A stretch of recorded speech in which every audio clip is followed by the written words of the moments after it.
O Céu e Inferno, capítulo 4, Criminosos Arrependidos.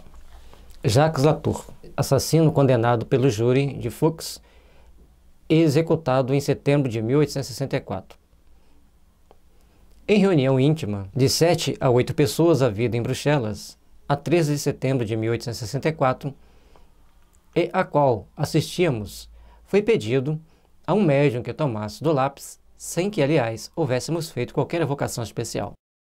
Então, no dia 13 de setembro, provavelmente já tinha sido executado, porque aqui ele não coloca a data. Então, vamos lá.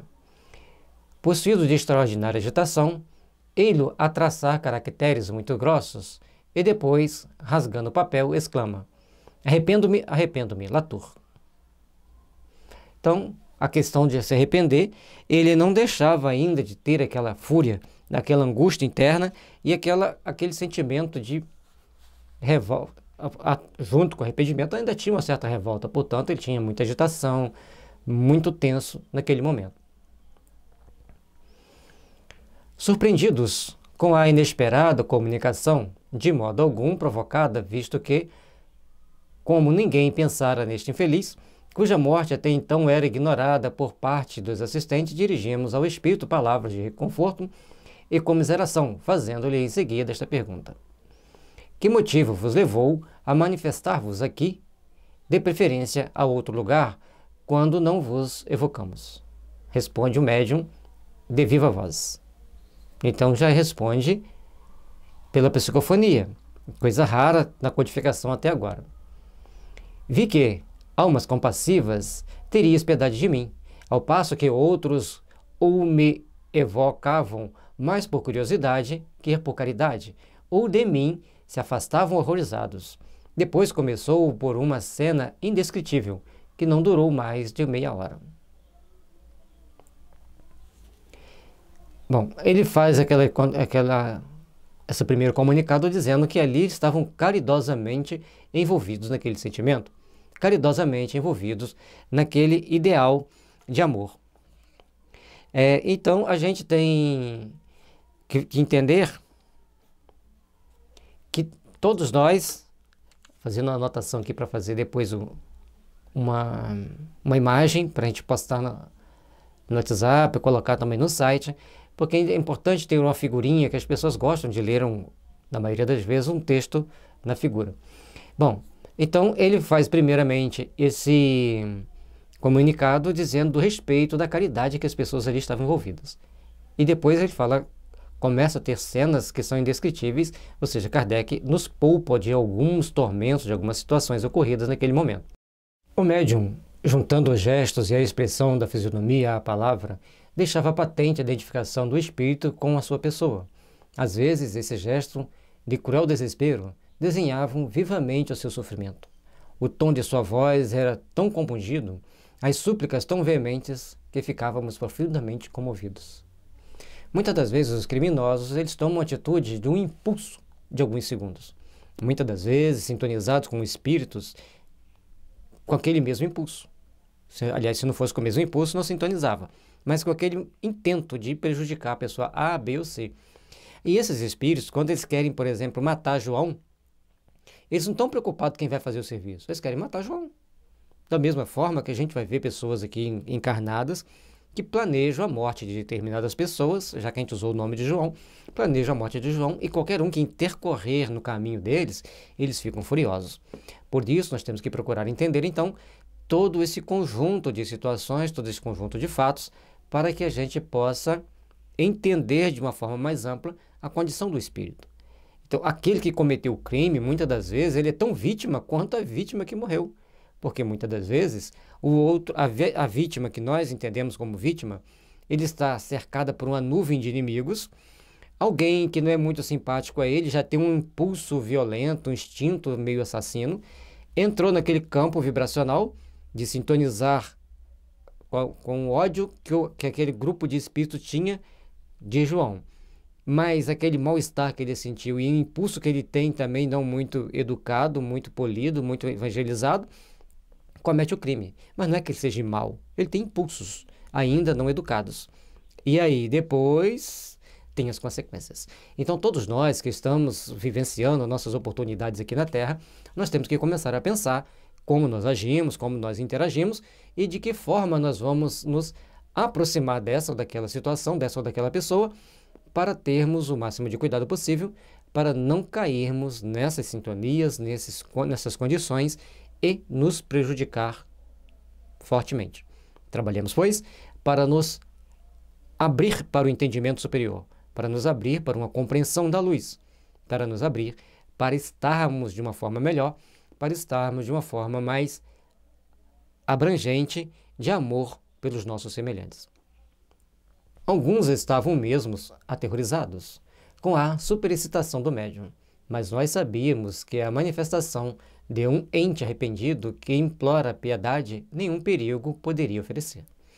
Então as pessoas ficaram muito assustadas com aquele desespero, porque um médium incorporado com as características do espírito assusta, porque ele vai assumir aquela personalidade, a face da pessoa se transforma na face daquele outro.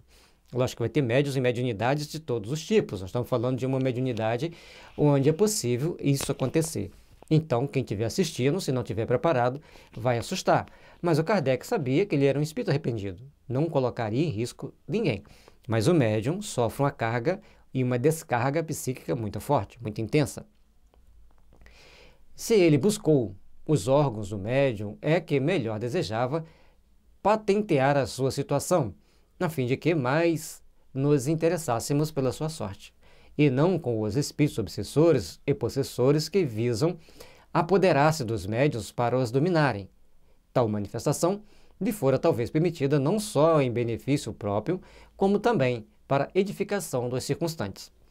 Isso aqui é uma coisa importante e é importantíssimo os médiuns estarem em sintonia com os orientadores da reunião, com a equipe que está na reunião, para que consigamos conversar condignamente com esses espíritos e conversarmos de forma a entendermos que nós temos que trabalhar de uma forma melhor, intimamente, para podermos dialogar com segurança.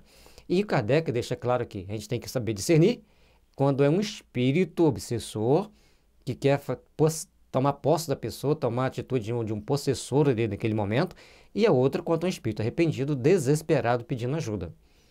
Em ambas as situações, muita frieza, muita tranquilidade e, principalmente, tanto do médium que recebeu a mensagem, quanto dos dialogadores e principalmente dos médiuns de sustentação, para que a gente consiga, então, ter ali naquele momento o trabalho feito com o sucesso devido que a gente espera alcançar.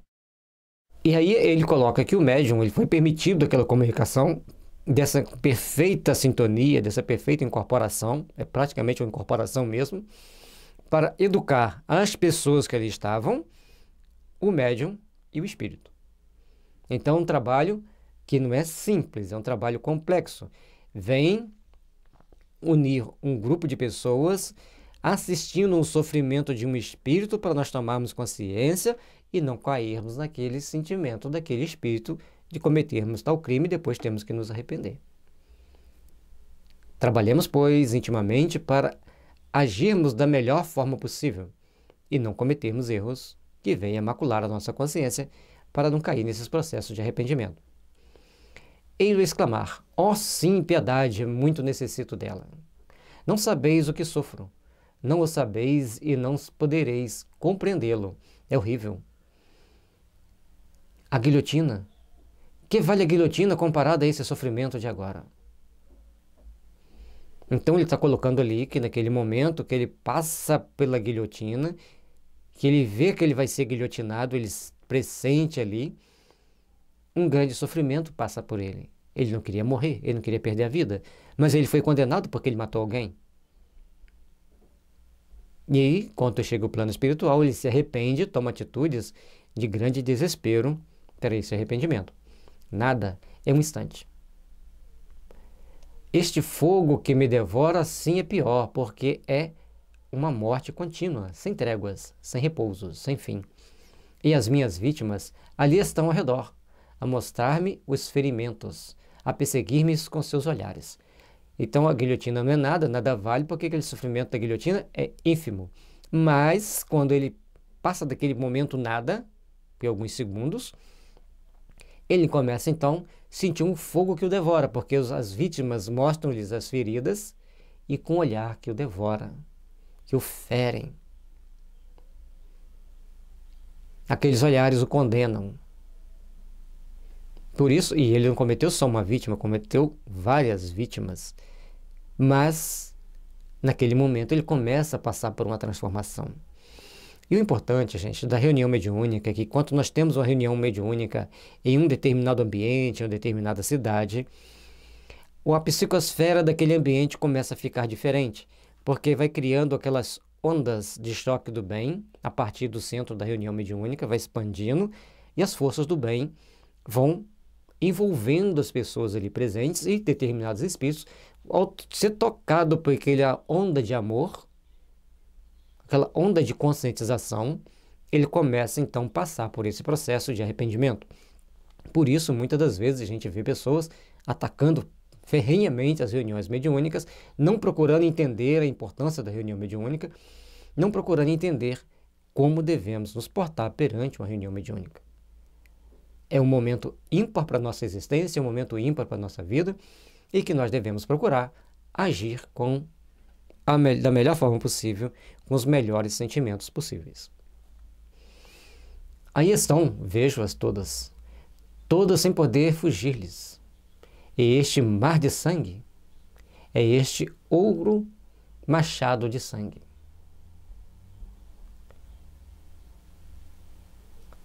Tudo aí está, tudo, e sempre ante meus olhos, e o cheiro de sangue. Não o sentis? Oh, sangue, sempre sangue, ei-las, que imploram as pobres vítimas, e eu a feri-las sempre, sempre, impiedosamente. O sangue inebria-me. Ele sente o cheiro do sangue, que não existe mais, porque ele agora é um espírito, mas ele se sente dentro daquele mar de sangue. O sangue de suas vítimas, o sangue dele próprio misturado aos das suas vítimas. E as vítimas, ao mostrarem as feridas sangrantes, ele sente mais o cheiro de sangue, fica inebriado por aquele cheiro de sangue e mais sofre por toda aquela situação. Acreditava que depois da morte, tudo estaria terminado. E assim foi que afrontei o suplício e afrontei o próprio Deus, negando-o. Entretanto, quando me julgava aniquilado para sempre, que terrível despertar. Oh, sim, terrível! Cercado de cadáveres, de espectros ameaçadores, os pés atolados em sangue. Acreditava-me morto e estou vivo. Acreditar no nada e afrontar a Deus é uma das situações mais perigosas para os espíritos. Acreditar no nada e afrontar a Deus é uma das coisas que mais faz os espíritos sofrerem no plano espiritual. Então, nós precisamos começar a compreender que nós temos que aprender a amar, temos que aprender a respeitar as regras divinas, porque temos que entender que a vida não acaba no estalar de dedo, não acaba porque morremos, ela continua eternamente. Mas ela continua no mundo espiritual, onde a nossa consciência vai predominar, e a consciência recebendo os influxos das leis divinas, nos dando o norte que devemos seguir. Essa consciência, ao despertar para as leis de amor e de caridade, essa consciência, ao despertar para as leis de entendimento superior, leva-nos a estar, cada vez mais, voltados para refazermos-nos intimamente, voltados para reestruturarmos e reconstruirmos-nos perante a vontade do Pai, perante as leis de Deus. Aprendamos, pois, a trabalhar intimamente pelo bem. Aprendamos, pois, a edificar e fortalecer o sentimento de amor e de paz ao longo de nossos caminhos, ao longo de nossos corações. Horrendo, horrendo, mais horrendo que os suplícios da terra, se todos os homens pudessem saber o que há para além da vida, saberiam também quanto custam as consequências do mal, certo? Não haveria mais assassinos, nem criminosos, nem malfeitores. Eu só quisera que todos os assassinos pudessem ver o que eu vejo e sofro. Ele faz esse alerta, e nós deveríamos divulgar amplamente o que nós estamos vendo aqui nesse livro, o que nós estamos entendendo aqui com essa leitura, para que todas as pessoas refletissem. Porque não existe somente o assassino de ir lá espetar o punhal, de dar um tiro.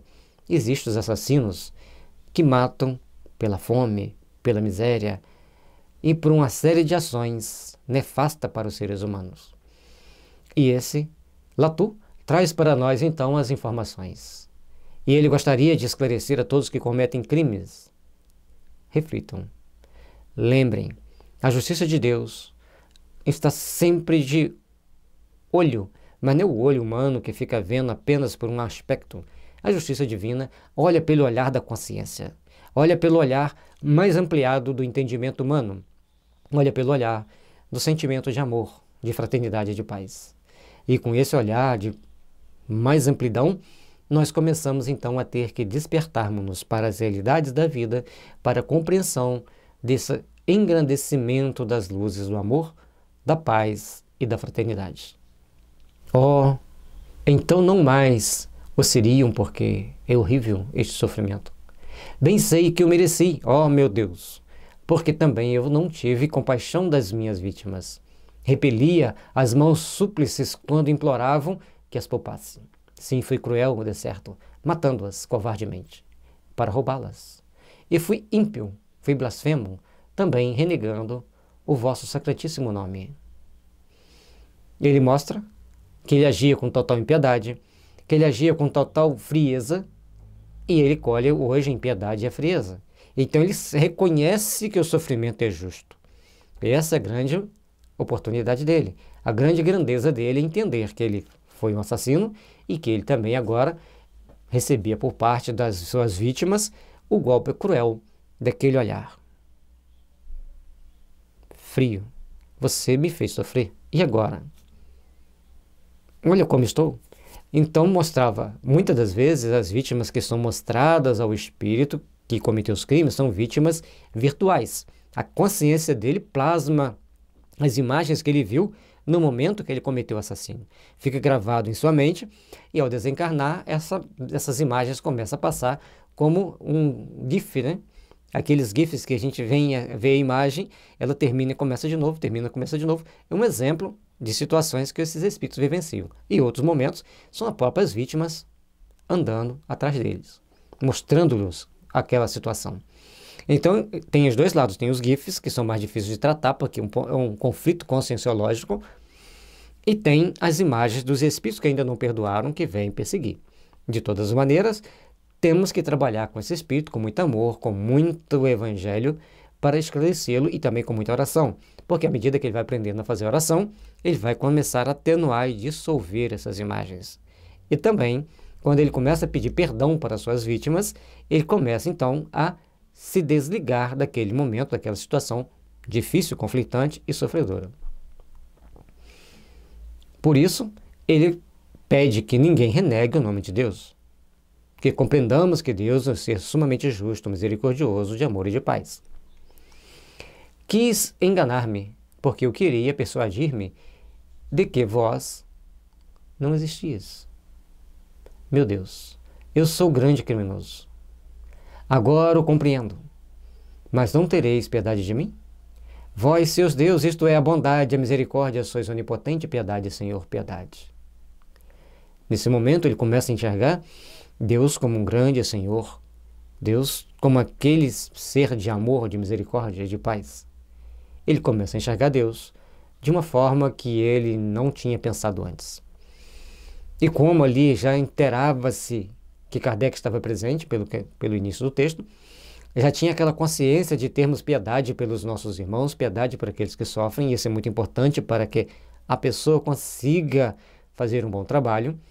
Nesse momento, então, ele começa a irradiar sentimentos, irradiar ideias de amor, de compaixão, para que aquele grupo pudesse ajudar esse espírito.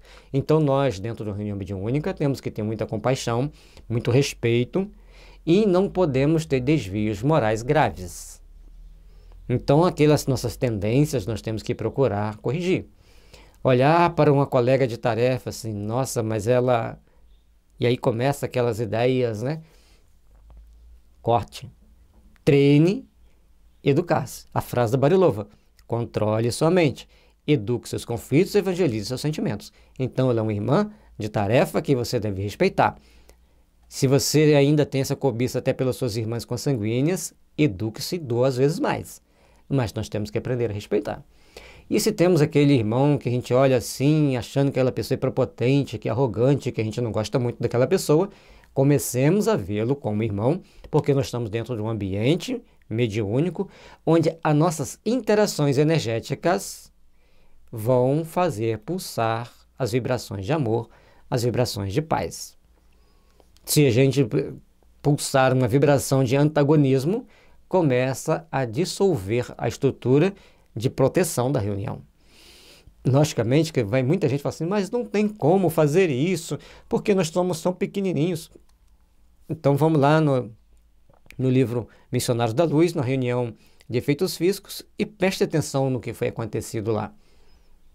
E muitas das vezes, aí você vai falar assim, não, mas os espíritos colocam uma barreira de proteção naquela pessoa. Tudo bem, colocou, mas ele não está doando fluidos para a reunião.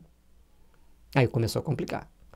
O outro comeu uma feijoada no dia da reunião, ele chega lá e não vai conseguir doar os fluidos que ele precisava de doar. Então nós temos que entender que a doutrina espírita, para a gente estar numa reunião mediúnica, exige de nós primeiro sentimento de amor e compaixão, que a gente vai desenvolver cada vez mais à medida que a gente convive com os espíritos sofredores e à medida que a gente vai procurando estudar as obras da codificação que foram montadas exatamente para a gente entender e ter compaixão uns dos outros. Ponto. Agora nós temos que procurar, então, começar a ver por outros ângulos, por outras situações, aquilo que nós temos que fazer para nos corrigir. Deixar de comer determinadas coisas no dia da reunião é relativamente fácil. É uma questão de educação mental, de controle da mente, de educação dos conflitos e de evangelização dos sentimentos. Pensa, hoje eu tenho que ser muito útil à humanidade, então eu vou me abster de certos alimentos pesados, vou substituir por outros mais leves, porque eu preciso ser o mais útil possível à humanidade. Ah, isso é muita prepotência. Não. Isso é desenvolver o sentimento de responsabilidade e comprometimento dentro da reunião mediúnica. À medida que a gente vai se aperfeiçoando, à medida que a gente vai se aprimorando, nós vamos então começar a entender algo mais.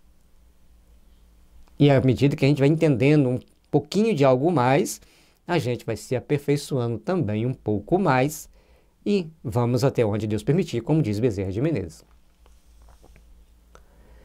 Eu vou-lo peço, não sejais inexorável, libertai-me desses olhares odiosos, desses aspectos horríveis, deste sangue das minhas vítimas. Olhares que, quais apunhaladas, levaram o coração. Eis a condição de um criminoso que já tomou consciência de si. E como a gente tem que entender que os crimes variam com o grau de consciência de cada um, muitas das vezes, quando nós olhamos para alguém com tal desprezo, não tem nada a ver comigo, nós já estamos nos complicando. Então passou por um mendigo na rua, fala, ó Deus, olhai por esse nosso irmão. Senhor, permita que os bons espíritos possam ajudar esse nosso irmão. Você já começou a desenvolver o sentimento de amor. E a outra, se alguém cometeu um crime e saiu essa notícia nas mídias, você assistiu, você leu, faça uma oração por quem cometeu o crime. Porque pela vítima, muita gente já fez, já ficou com peninha dele ou dela. Mas por quem cometeu o crime, ainda não desenvolvemos o sentimento suficiente para pensar assim, coitado. Qual o tamanho do sofrimento dele, do tamanho do desespero dessa pessoa para cometer um crime, sabendo que vai arcar com as consequências perante as leis dos homens e perante as leis de Deus. Por isso, desenvolver o sentimento de compaixão é tão importante no nosso processo de evolução. Vós outros que aqui estáis, que me ouvis, sede bondosos, almas caritativas. Sim, eu vejo. Sei que tendes piedade de mim, não é verdade? A vez de orar por mim. Então, aquelas pessoas que olhavam com compaixão, com bondade, com sentimento de oração, ele via e sentia. Provavelmente, um grande médium sensitivo que, infelizmente, durante a sua encarnação, se sintonizou com as vibrações de ódio, de revolta e de cobiça. E agora ele começa a despertar para novos valores, para novos entendimentos.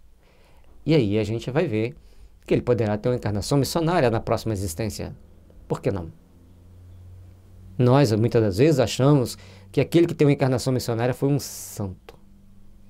E muitas das vezes é uma pessoa como este espírito que cometeu grandes crimes, tomou consciência, se arrependeu verdadeiramente, angariou a simpatia de vários espíritos, inclusive das suas vítimas, porque a partir daquele momento ali eles vão passar a orar por ele e vem protegendo para ele seguir a encarnação missionária no bem. Isso é plenamente possível e a gente vai ver isso em várias histórias. Ó, eu vou-lo suplico, não me abandoneis. Como fiz outrora aos outros, pedireis a Deus que me tire este horrível espetáculo diante os olhos. E ele vos ouvirá, porque sois bons. Imploro, orai por mim. Como ele sabia que ele tinha desdenhado Deus, ele começa então a pedir que os outros orem a Deus por ele. E ele já consegue falar a Deus, que é uma qualidade rara nos espíritos quando estão em grande sofrimento, em grande revolta. Eles não gostam de falar a Deus. Os assistentes, sensibilizados, dirigiram-se palavras de conforto e consolação. Deus, disseram-lhe, não é inflexível, apenas exige do culpado um arrependimento sincero, aliado à vontade de reparar o mal praticado. Uma vez que o vosso coração não está petrificado, e lhes pedis o perdão dos vossos crimes. A sua misericórdia baixará sobre vós. À medida que ele então pede o perdão, sinceramente, todos ali falam para ele que ele vai encontrar o perdão, que ele vai encontrar o amor, que ele vai encontrar a misericórdia. Ali nós vamos começar a ter forças para melhor desempenharmos nossas atividades e nossas ações. Preciso é, pois, que persevereis na boa resolução de preparar o mal que fizeste. Certo, não podeis restituir as vítimas a vidas que lhes arrancastes, mas, se o impetrardes com fervor, Deus permitirá que as encontreis em uma nova encarnação, na qual lhes podereis patentear tanto o devotamento quanto o mal que lhes fizeste. E aí vem um conjunto de ações que a espiritualidade superior vai programar para ele encontrar com essas pessoas e fazer o bem, para ele ser uma pessoa que ajude e restitua aos outros aquelas possibilidades. Aí quando a gente vê no interior do Nordeste, do Centro-Oeste, até mesmo na região Norte, mães com 24 filhos, 30 filhos, 15 filhos, a gente fala, mas que coisa, meu Deus, que absurdo. Restituindo a vida a quem tirou. É só uma indagação, não é uma afirmação. Na África tem muitas pessoas assim, no Oriente Médio, na Ásia. Então, o que elas estão fazendo? Estão restituindo a vida a quem elas tiraram a vida em outra oportunidade? Ou simplesmente são espíritos missionários do bem para trazer aqueles espíritos para passarem por um processo de crescimento? Talvez as duas perguntas tenham a mesma resposta. Missionários do bem, trazendo o espírito para reparar erros do passado, tanto elas como missionárias da maternidade de trazer a possibilidade de reencarnar a vários espíritos, como reparando erros do passado, de tirar a vida, seja pelo aborto, seja pelo assassínio, para trazer esses espíritos ao mundo. Aí você fala assim, mas vão trazer em condição tão miserável? Estar reencarnado, por mais miserável que seja a condição, é uma bênção divina. E é miserável aos nossos olhos, ainda muito materialista, mas talvez seja muito profícua aos olhares da espiritualidade superior, porque eles estão crescendo espiritualmente. Então, antes de fazermos o nosso julgamento, fazemos a nossa reflexão espírita, baseada nos livros da codificação espírita, que nos dá um outro ângulo de visão para muitas das situações que nós encontramos na vida. E quando a reparação lhe parecer suficiente, para logo entrareis na sua santa graça. Assim a duração do vosso castigo está nas vossas mãos, dependendo de vós o abreviá-lo. Comprometemo-nos em auxiliar-vos com as nossas preces e invocar para vós a assistência dos bons espíritos. É o compromisso do que todos que ali na reunião mediúnica, emitir bons pensamentos, falar o melhor possível do bem, do amor, da caridade, emitir sentimentos de amor, de caridade e de misericórdia por aqueles espíritos e também pelos integrantes e também por as nossas companhias espirituais, para que a gente possa então crescer, aprimorarmos-nos e procurar viver em paz. Vamos pronunciar em vossa intenção a prece que se contém em o Evangelho segundo o Espiritismo referente aos espíritos sofredores e arrependidos. Então, essa prece referente aos espíritos sofredores e arrependidos é muito importante que a gente a faça dentro de uma reunião mediúnica diante desses espíritos tão sofredores, tão sofridos. Os mecanismos para podermos fazer essa leitura devem ser empregados da melhor forma possível. E nós temos que começar a repensar nessas possibilidades para melhor nos ajudarmos mutuamente. Se os próprios espíritos, ou melhor, se a própria equipe de Kardec pegava para fazer essa leitura ou a tinha de cor, procuremos decorá-la ou lê-la. Não pronunciaremos a que se refere aos maus espíritos, porque destes que vos arrependeis, que implorais, que renunciais ao mal, não passais para nós de um espírito infeliz e não mau. Então ele está infeliz porque ele cometeu crimes, mas ele não é um espírito mau. É importante nós entendermos isso, porque à medida que a gente entende, a gente compreende, a gente dá um passo à frente para entendermos melhor os processos da vida. Feita essa prece, o espírito continua depois de breves instantes de calma. Obrigado, meu Deus. Oh, obrigado. Tivestes piedade de mim. Eis que se afastam os espectros. Não me abandoneis. Enviai-me os vossos bons espíritos para me sustentarem. Obrigado. O efeito da prece para os espíritos é uma coisa muito bonita. Às vezes a gente vai dialogar com um espírito muito duro, muito endurecido, e as nossas orações vão levando para ele sentimento de amor, sentimento de paz, sentimento de fraternidade que deve perdurar em nossos corações, em nossos sentimentos, para que a gente trabalhe intimamente conosco esse sentimento de paz, de misericórdia e de amor. Depois desta cena, o médium fica alquebrado, abatido, os membros laços por algum tempo. A princípio, apenas tem vaga ideia do que se há passado, mas pouco a pouco vai se lembrando de algumas das palavras que pronunciou sem querer, reconhecendo que não era ele quem falara. Aí é importante que não fiquem com raiva do médium porque falou isso ou aquilo. Aí o espírito chega e xinga o doutrinador, mas o médium está totalmente entregue ao espírito. Aí você fala, mas o médium tem que dominar a situação? Sim, mas nem sempre ele vai conseguir, como Kardec deixa aqui para gente. Então ele fala algumas palavras que ele pronunciou sem querer, vai falar algumas coisas que passam, e muitas das vezes tem uma rusgazinha lá no fundo do coração do médium com o dialogador, com alguém da equipe que está ali, e o espírito extravasa. Temos que ter a paciência de respeitar e entender. Certa vez, a gente dialogando com o espírito, que dissera ser obsessora da minha irmã. Então ela conta, detalhes por detalhes, os sofrimentos que a minha irmã passou, as situações que ela criava, os embaraços que ela criou para a nossa família. E assim eu consegui conversar com ela com todo equilíbrio até o final. Quando ela então mostra que a gente não ia ficar com raiva, a gente mostra que não ia ficar com raiva dela, que tinha compaixão, e ela então segue com os nossos orientadores, com nossos assistentes espirituais, e a Barilova então passa uma mensagem. Eu não conseguiria conversar com tanto equilíbrio como você conseguiu. Meus parabéns. Não que nós somos o máximo, não que a gente seja um as, mas a gente treina. E ali dentro nós temos assistência dos nossos assistentes, dos nossos mentores e protetores e de espíritos que estão muito além do nosso ciclo de vida, que nos sustentam naquele momento, porque sozinho a gente não consegue.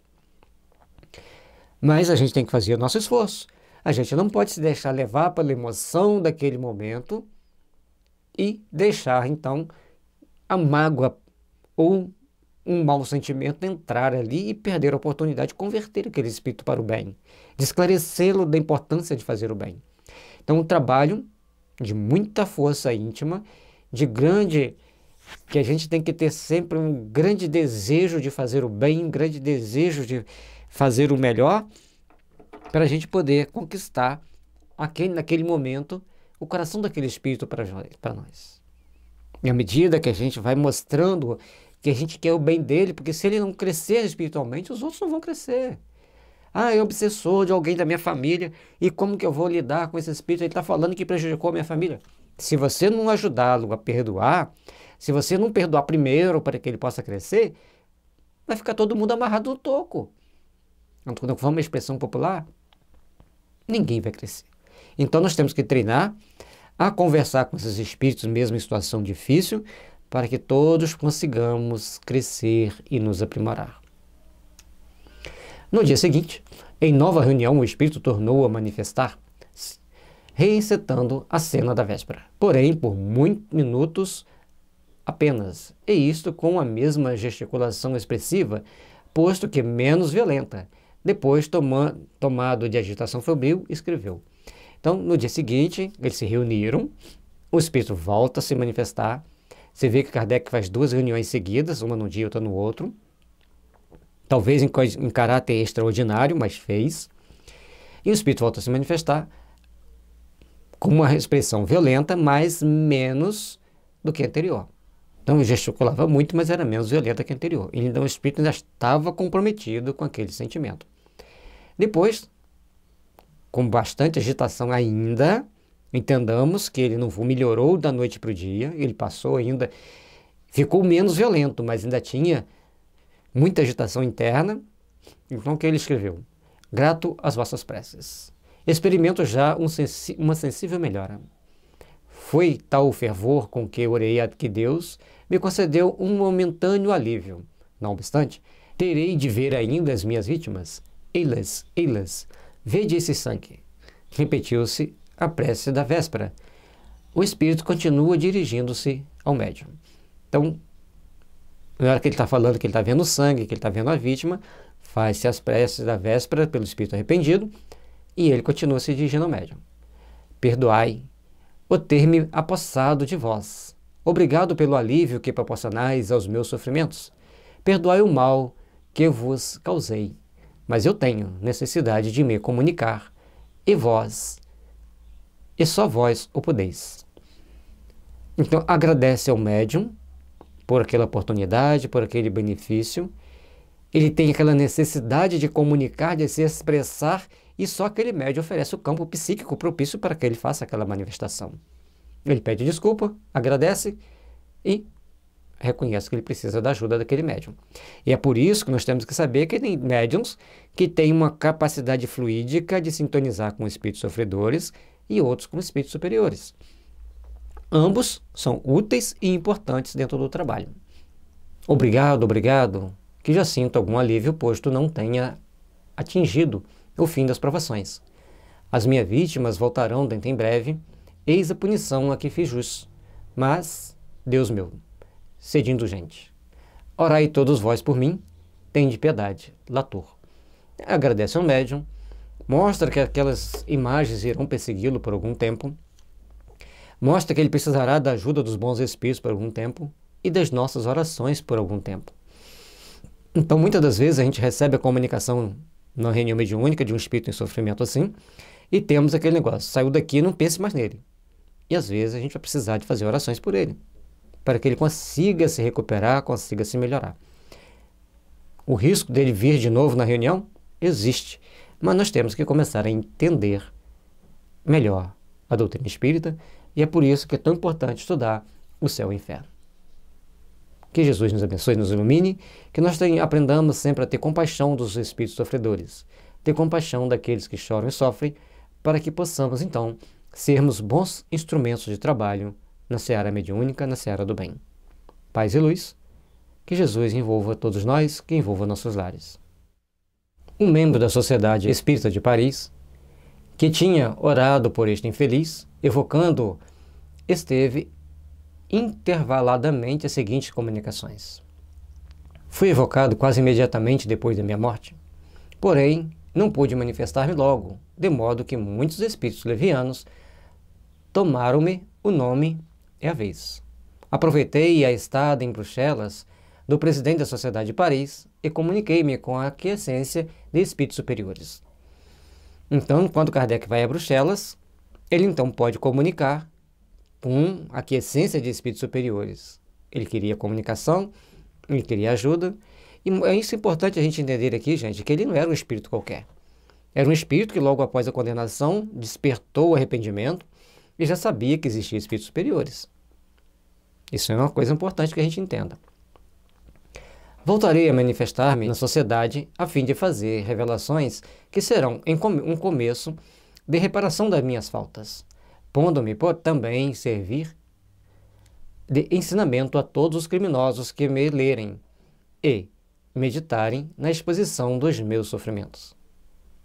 É somente sobre o espírito dos homens fracos ou das crianças que a narrativa de penas infernais pode produzir efeitos terroristas. Então ele se propõe a fazer os relatos, já toma consciência que ele tem que ajudar as pessoas a se esclarecerem dos efeitos que normalmente nos acomete após cometermos um crime, e ele fala que as cenas infernais só vai produzir efeitos sobre crianças e homens fracos. Porque quem tiver um raciocínio mais crítico já vai ver que as coisas não são bem daquele jeito. Então nós não podemos ser muito crédulos, nós temos que acreditar, mas fazer sempre uma análise para ver os lados positivos e os lados negativos da situação. Ora, um grande malfeitor não é um espírito pusilânime, e o temor de um polícia é para ele mais real que a descrição dos tormentos do inferno. Então, simplesmente não é uma pessoa pusilânime, aquela pessoa que age por impulso, que ele é uma pessoa sem estímulo, sem sentimento. Ele tem um medo da polícia. Ele teme a polícia mais que o inferno. Isso porque todos os que me lerem ficarão comovidos com as minhas palavras e com os meus padecimentos, que não são ficções. Então, todos os padecimentos que ele tem não é ficção, é uma realidade que ele está trazendo para nós. Não há um só padre que possa dizer que viu o que tem visto, porque tem assistido às torturas dos danados. Então ele tem visto situações muito piores do que as dele, conforme ele fala dos danados, que eram pessoas extremamente rebeldes, extremamente dispostas ao mal e predispostas ao mal e sempre querendo fazer o mal. Mas quando eu vier dizer, eis o que se passou após a minha morte, a morte do corpo, eis a minha enorme decepção ao reconhecer-me vivo, ao contrário do que me supunha e tinha tomado pelo termo dos suplícios, quando era o começo de outras torturas, aliás, indescritíveis. E essa narrativa dele é importante, porque ele mostra para nós que ele está vivendo uma situação difícil, que ele está vivendo uma situação delicada, e ele está mostrando que a gente tem que ver que aquilo ali não é uma ficção. Aquilo ali é um momento de um espírito que cometeu vários crimes e agora ele está tendo que reparar esses crimes e ter que tomar consciência das suas atitudes, das suas ações. Então, mais de um ser estará a bordo do precipício em que ia despenhar-se. E cada um dos desgraçados desviados por mim da senda criminosa concorrerá para o resgate das minhas faltas. Cada um que ele estiver ajudando é um espírito que está concorrendo para resgatar as suas faltas, para redimir-se perante as leis divinas. Porque sempre que nós cometemos erros, que nós vamos então começar a tomar atitudes e ações para ajudarmos as pessoas a se redimir, a se corrigir e a crescerem intimamente para Deus. Foi-me permitido libertar-me do olhar das minhas vítimas transformadas em carrascos, a fim de comunicar convosco. Ao deixar-vos, entretanto, tornar-me-ei a vê-las, e só esta ideia me causa tal sofrimento que eu não poderia descrevê-lo. Sou feliz quando me evocam, porque assim deixo o meu inferno por alguns instantes. É interessante, fica bem claro aqui que está dizendo que enquanto ele está ali se comunicando, ele está livre do olhar das suas vítimas. Mas quando ele sai, as vítimas voltam de novo para aquele sensação dele estar vendo as vítimas a todo instante, olhando para ele. Conforme eu disse, muitas das vezes é uma criação da consciência que registrou a imagem última da cena do assassínio, então ele vê aquelas pessoas olhando para ele como um holograma, não como uma realidade. Mas enquanto ele não se redimir de verdade, essas imagens não sairão da sua consciência, não sairão da sua tela mental. Em outras situações, as vítimas que não perdoaram tomam essa atitude de ficar olhando e às vezes até pior, vão para o suplício mesmo para tentar fazer a pessoa passar por sofrimentos, pelas torturas naturais de espíritos maus sobre aqueles espíritos que foram-lhe o algoz. Orai sempre ao Senhor por mim, pedi-lhe que me liberte do olhar das minhas vítimas. Nada mais o aterroriza, senão as vítimas que olham para ele, que ficam olhando o tempo todo para ele, e aquele olhar ou de compaixão ou de condenação, de todo jeito, o incomoda muito. Sim, oremos juntos. A prece faz tanto bem. Estou mais aliviado. Não sinto tão pesado o fardo que me acabrunha. Vejo um resquício de esperança luzindo-me aos olhos e, contrito, reclamo: bendita a mão do Senhor, que seja feita a sua vontade. Já compreende que ele está passando por aquela situação, compreende que as preces fizeram bem para ele, que ele começa então a sentir alívio, vai sentindo mais alívio, e ele está vendo que tem alguns resquícios ainda nele do mal, mas ele também tem a esperança, e ele só sabe lembrar que Deus tem uma mão bendita e que sua vontade deve ser sempre feita. À medida que ele vai se submetendo mais a Deus, então ele vai ficando mais forte para sair da visão daquelas cenas horripilantes. É importante a gente começar a compreender como tudo isso se dá, de que forma que isso se dá, para que a gente possa nos orientar e orientar os espíritos que chegam até nós. O médium, em vez de pedir a Deus para vos furtar ao olhar das vossas vítimas, eu vos convido a pedir comigo para que vos dê força necessária a fim de suportardes essa tortura expiatória.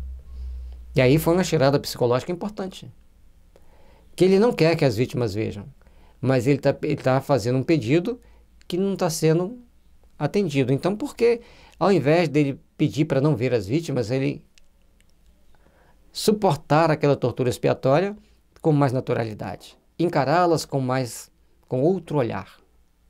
Então, a nossa postura psicológica perante o fato muda as consequências não muda o fato, mas muda as consequências do fato.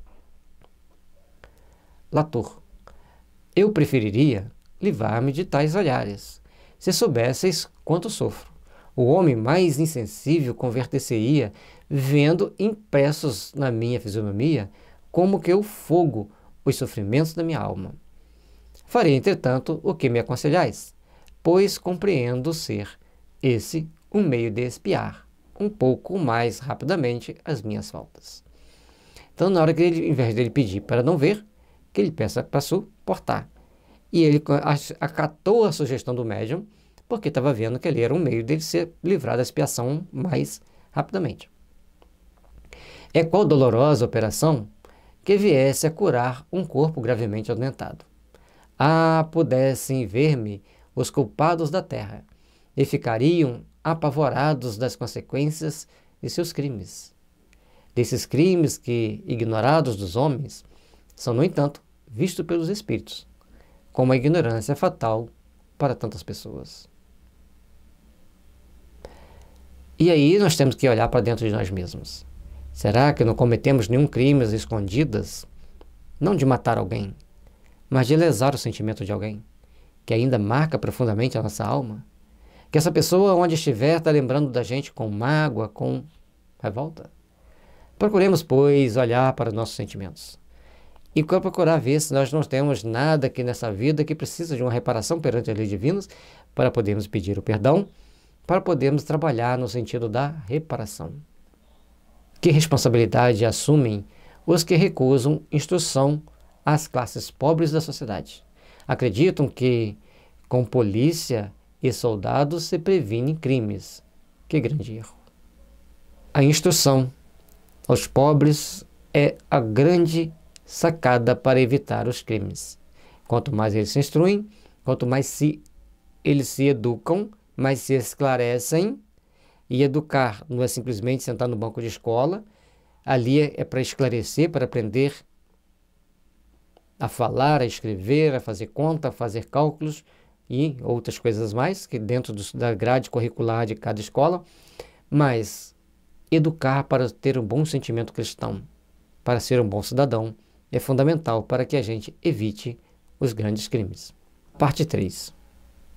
Terríveis são os meus sofrimentos, porém, depois que por mim orais, sinto-me confortado por bons espíritos, os quais me dizem: tenha esperança. Compreendo a eficácia do remédio heróico que me aconselhastes e peço a Deus me dê forças para suportar essa dura expiação. Aliás, igual posso afirmá-lo, o mal que fiz. Ele aceitou o convite, faz a oração pedindo a Deus para suportar aqueles olhares, e à medida que ele vai suportando aqueles olhares, ele vai então começando a crescer, começando a aperfeiçoar-se, começando então a ter um melhor entendimento da vida. E todos nós, ao longo da nossa caminhada, precisamos empreender os bons sentimentos, os bons ensinamentos, para crescermos para Deus, para estarmos melhores, para estarmos sempre em condições de nos aperfeiçoar cada vez mais. Não quero excusar-me das minhas atrocidades, mas o certo é que, para nenhuma das minhas vítimas, salvo a presciência de alguns instantes da morte, a dor não existia. E as que tinham terminado a provação terrena foram receber a recompensa que as aguardava. Para mim, entretanto, ao voltar ao mundo dos espíritos, só houve sofrimentos infernais, excetuados os curtos instantes em que me manifestava.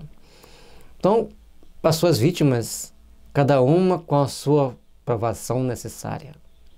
Então, para umas, estava terminando a provação terrena, foram receber aquilo que a aguardava. E outros voltaram ao mundo dos espíritos, para ele era um grande sofrimento, enquanto para os outros, cada um tinha uma etapa a cumprir. E o interessante é lembrar que algumas estavam ali cumprindo a etapa, retornava buscar a sua recompensa que aguardava. E ele tinha que buscar a paz que ele só conseguia no momento da manifestação. A partir do momento que ele vai sendo esclarecido nessas manifestações, ele então começa a ter entendimento de si mesmo, entendimento das situações que ele vivenciou, e com isso ele consegue abrir-se mais ao longo do caminho, consegue caminhar para Deus. Em que pesem aos seus quadros terroristas, os padres só têm uma fraca noção dos verdadeiros sofrimentos que a justiça divina reserva aos infratores da lei de amor e de caridade. Ou seja, quando os padres começavam a traçar os quadros infernais para que as pessoas tomassem medo da morte, tomassem medo dos crimes, ele tinha uma fraca noção daquilo que realmente acontece com quem transgride a lei de amor e de fraternidade, de caridade, de solidariedade. E aí nós começamos a ver que tem uma leque de punições muito grande para os infratores, e nem sempre vai ser ver um ser infernal. Às vezes, basta ver a vítima. Como insinuar às pessoas sensatas que uma alma, isto é, uma coisa imaterial, possa sofrer o contato do fogo material? É absurdo, e por isso tantos e tantos criminosos se riem desses painéis fantásticos do inferno. O mesmo, porém, não se dá quando há a dor moral do condenado, após a morte física. Orai para que o desespero não se aposse de mim. Então, ele está mostrando para nós que não vai ter um fogo material queimando uma alma que não é material. Ela é uma coisa energética, psíquica, totalmente abstrata. Então, nós temos que começar a entender que a punição não vai poder ser materialmente num fogo. Ela vai ter o sofrimento moral. E cada condenado sente-se a dor moral de acordo com aquilo que ele infligiu aos outros, vai ser infligido a ele. A quarta parte da comunicação de Latour. Muito grato vos sou pela perspectiva que me trouxe e a cujo fim glorioso sei que devo chegar quando purificado. Então, todo o processo de comunicação, todo o diálogo ajudou-o a ter força para que ele pudesse entender que chegaria um momento que ele estaria purificado. Sofro muito, mas parece-me que os sofrimentos diminuem. Não posso acreditar que, no mundo dos espíritos, a dor diminua pouco a pouco. A força de hábito, não. O que eu depreendo é que as vossas preces salutares me aumentaram as forças, de modo que, pelas mesmas dores, com mais resignação, eu menos sofro. Então, todo aquele sofrimento que ele passava, todo aquele mal-estar que ele sentia, à medida que foi fazendo as preces, que as pessoas foram orando por ele, ele começou a ter mais força, mais resignação e sofrer menos. O pensamento se me envolve então para a última existência e vejo as faltas que teria conjurado se soubesse orar. Então, na última existência, se ele tivesse o hábito da oração, muitas das faltas ele não cometeria. Por isso a importância da oração. E hoje a gente vê tanto jovem se negando à oração, tanto jovem se negando a fazer as suas preces, tanto jovem que nem sabe fazer um Pai Nosso. Hoje compreendo a eficácia da prece, compreendo o valor dessas mulheres honestas e piedosas, fracas pela carne, porém fortes pela fé. Compreendo, enfim, esse mistério ignorado pelos supostos sábios da Terra. É importante que a gente entenda que grupos de espíritos ainda presos ao mal tentam nos influenciar, principalmente os chamados sábios da Terra, para que tudo isso é besteira, nada disso é importante, esqueçam tudo isso. E muitas das vezes as pessoas acabam sendo presas desses espíritos, presas desses sentimentos antagônicos. Necessário se faz começarmos então a tomar consciência, a buscarmos mais responsabilidade pelos nossos atos, a buscarmos mais responsabilidade pela nossa caminhada. A partir desse momento nós estaremos crescendo, estaremos nos aprimorando, estaremos nos aperfeiçoando para que as bênçãos do amor e da paz nos envolva, nos fortaleça e nos faça crescer. Por isso, a importância de orarmos, a importância de esclarecermos as pessoas quanto à importância da oração, para que todos nós, unidos nesse sentimento de amor e gratidão a Deus, nos fortaleçamos e também comecemos a fortalecer espíritos que estão ao nosso redor, para que todos nós possamos crescer e nos aprimorar perante as leis divinas. Preces, palavras que por si só provocam riso dos espíritos fortes. Aqui os espero no mundo espiritual e, quando a venda que encobre a verdade se romper para eles, então, a seu luto se prosternarão aos pés do Eterno, a quem desprezaram e serão felizes em se humilhar, para que seus pecados e crimes sejam revelados. Hão de compreender, então, a virtude da prece. Pobres almas, que acham que podem passar pelo mundo imunes às leis, tanto dos homens quanto de Deus. Mas todos nós estamos aqui na Terra para aprendermos a respeitar as regras, aprendermos momentaneamente, bloqueados da percepção do mundo espiritual, começarmos a aprender e compreender as realidades que nos espera no mundo dos espíritos. E para isso precisamos aprender a viver bem enquanto estamos aqui na Terra. Para isso precisamos aprender a compreender as responsabilidades que temos perante a vida, a compreender as responsabilidades que precisamos empreender ao longo da nossa existência. E somente compreendendo esta força sublime de Deus que nos envolve, que nos dá consciência das nossas responsabilidades, é que poderemos ser felizes, é que poderemos nos agigantar perante nós mesmos para a conquista do eterno futuro. Orar é amar, e amar é orar. E eles amarão ao Senhor e lhe dirigirão preces de reconhecimento e de amor, regenerados pelo sofrimento. E pois, que devem sofrer? Pedirão, como eu peço, a força necessária ao sofrimento e à expiação? Em deixando de sofrer, hão de orar ainda para agradecer o perdão merecido por sua submissão e resignação. Oremos, irmão, para que mais me fortaleça. A força da oração, a força da prece, a necessidade de procurarmos nos aperfeiçoar, a necessidade de procurarmos nos tornar melhores, a necessidade de procurarmos fazer com que estejamos sempre em condições de nos aprimorar, de fazermos-nos crescer para Deus, crescer para que as bênçãos do amor estejam nos envolvendo, estejam nos deixando imersos num fluido de amor que nos dê consciência da nossa responsabilidade. Envolva-nos, Senhor, nas bênçãos do Teu amor e da Tua luz. Ó, obrigado à Tua caridade, meu irmão, pois que estou perdoado. Deus me liberta do olhar das minhas vítimas. Ó, meu Deus, bendito sejais vós por toda a eternidade, pela graça que me concedeis. Ó, meu Deus, sinto a enormidade dos meus crimes e curvo-me ante a vossa onipotência. Naquele momento que ele está ali preso a vários sentimentos conturbados, ele já começa a compreender a força divina envolvendo o seu coração, envolvendo o seu caminho. E com isso ele começa então a tomar consciência. E ele já entende que ele está sendo perdoado, porque ele está se fortalecendo para não ver tantas cenas do crime como ele via antes. E agora ele começa então a ter a oportunidade de trabalhar na edificação do bem em si mesmo.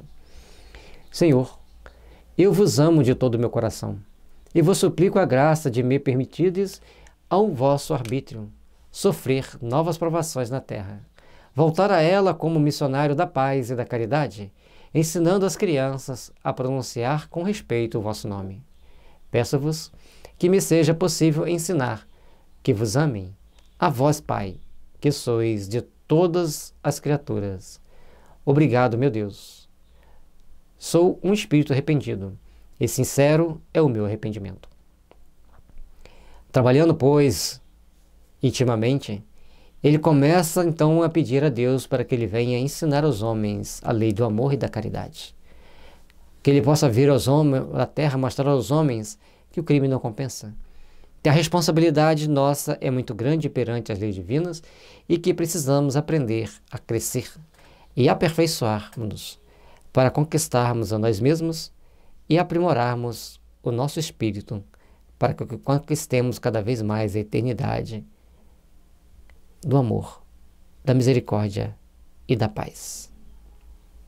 Tanto quanto meu impuro coração pode comportá-lo, eu vos amo com esse sentimento que é pura emanação da vossa divindade. Irmão, oremos, pois meu coração transborda de reconhecimento.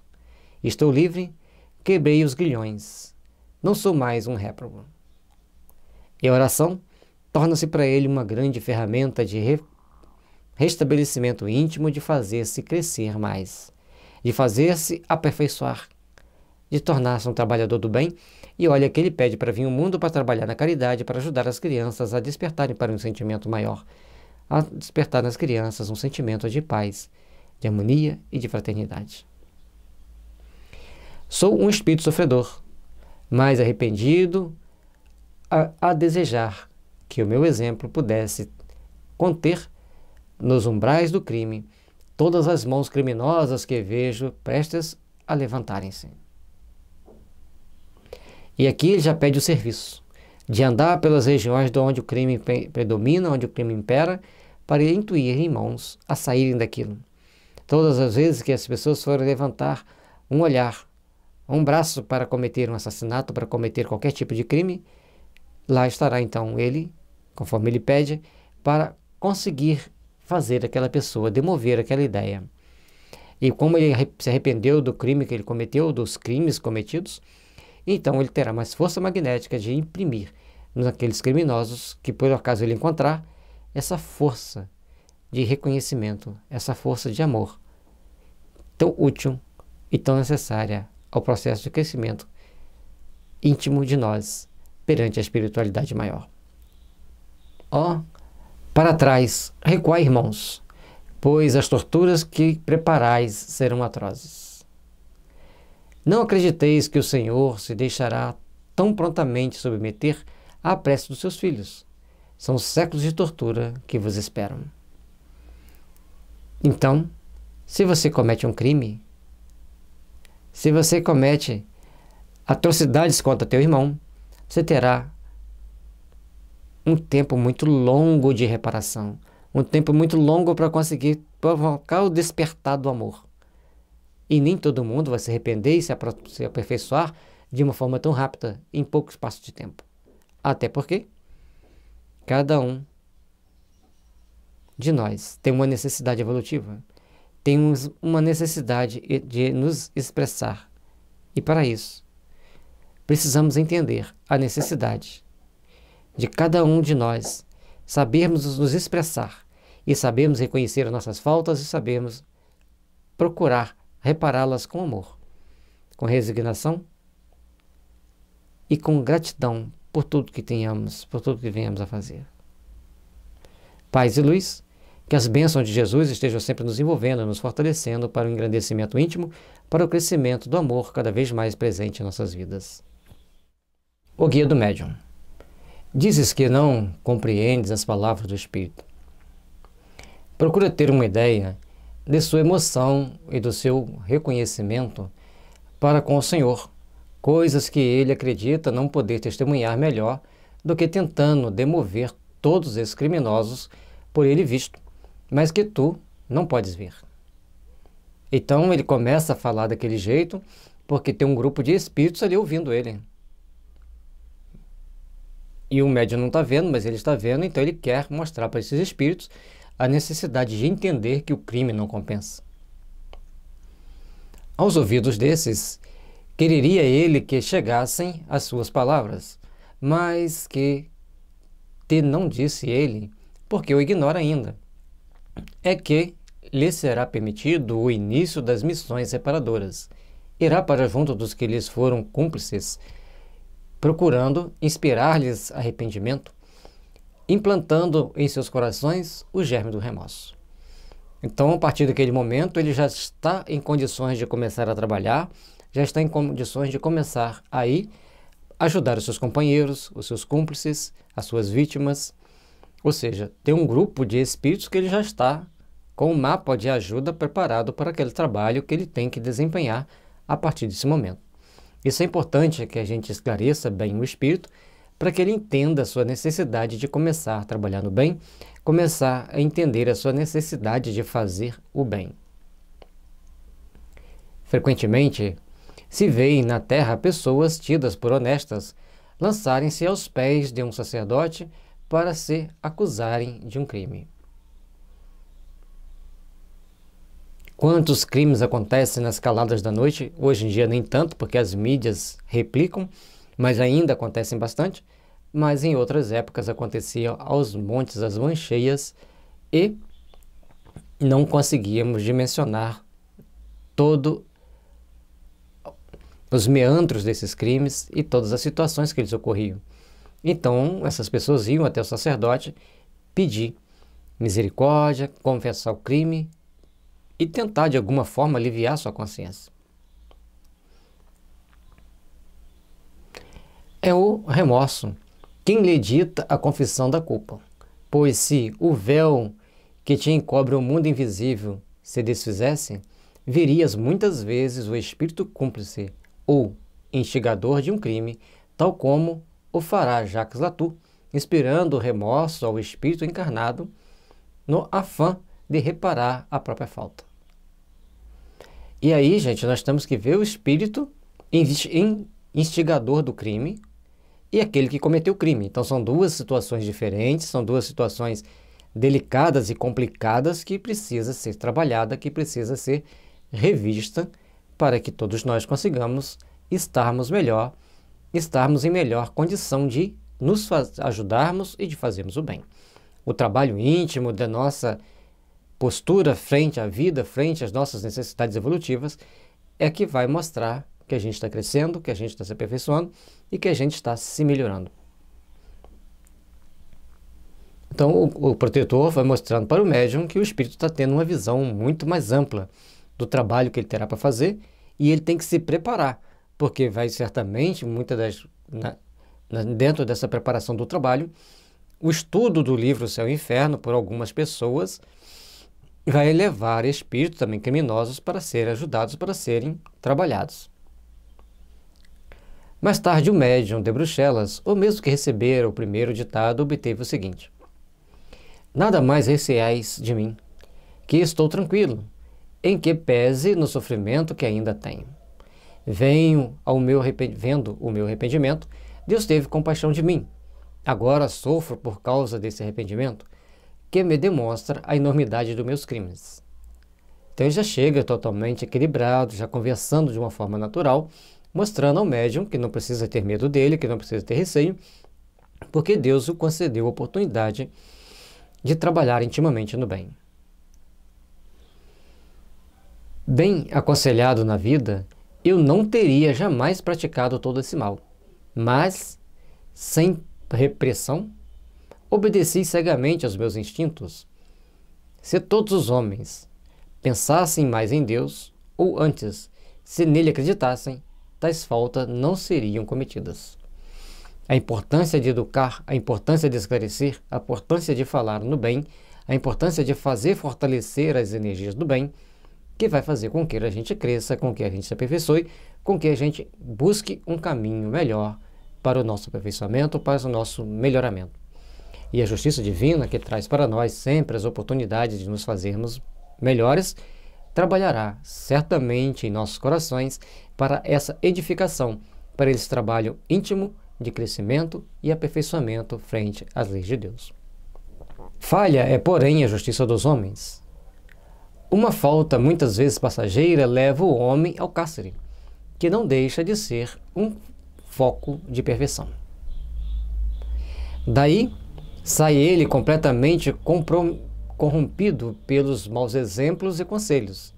Dado, porém, que a sua índole seja boa e forte para se não corromper, ainda assim, de lá saído, ele vai encontrar fechadas todas as portas, retraídas todas as mãos, indiferentes todos os corações.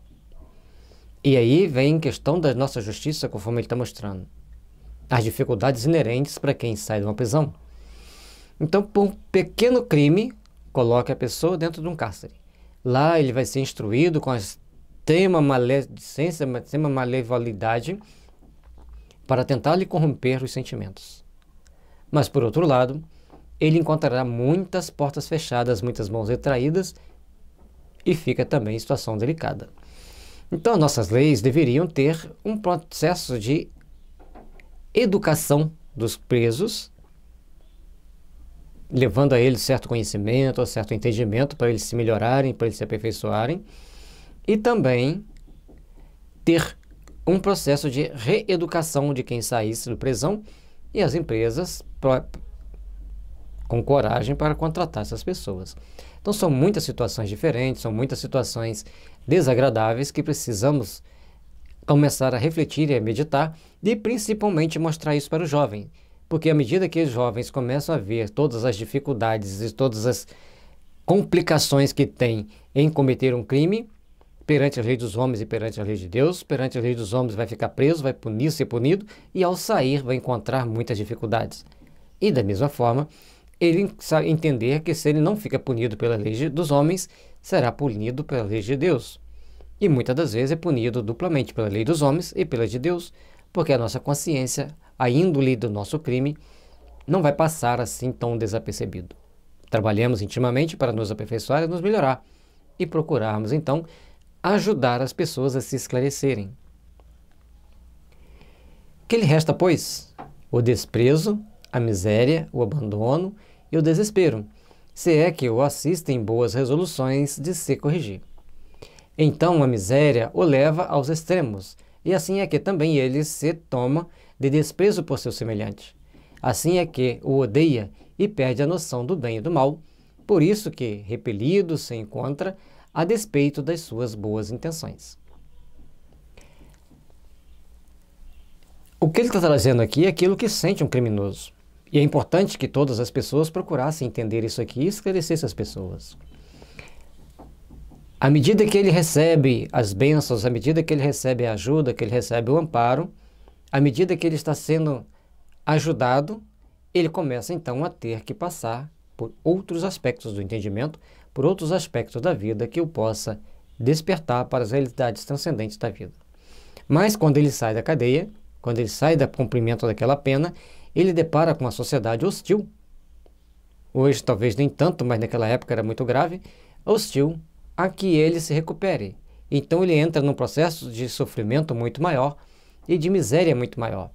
E aí ele passa a odiar e a repelir uma série de ações e começar a tomar atitudes mais perigosas e até mesmo para fugir do ostracismo total, voltar para o presídio, em alguns casos.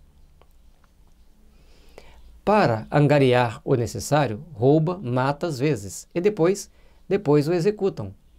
Meu Deus, ao ser presa novamente de minhas alucinações, sinto que as vossas mãos se estendem por sobre mim. Sinto que a vossa bondade me envolve e protege.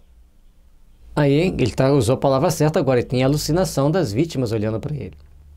Porque quando aquelas imagens holográficas retidas na retina da consciência, na tela mental, ele vê tal qual aquelas vítimas estivessem perseguindo. Então ele faz a oração para se proteger daquela situação alucinatória. E a nossa sociedade, então, cria toda uma situação para levar a pessoa à execução, com um mecanismo que ela acha para recuperar aquela pessoa, esquecendo de que você tem que trabalhar no processo de educação do espírito para que ele possa caminhar com mais segurança. Obrigado, meu Deus. Na próxima existência, empenharei toda a minha inteligência no socorro aos desgraçados que sucumbiram, a fim de os preservar da queda. Obrigado a vós que não desdenhais de comunicar comigo. Nada receis, pois bem, o vedes, eu não sou mau. Ele agradece o médium, esclarece que ele não é mau, que ele está ali se comunicando, passando informação para que ele se instrua, o médium também vai se instruir e também deixou para a nossa posteridade as mensagens que também está nos instruindo.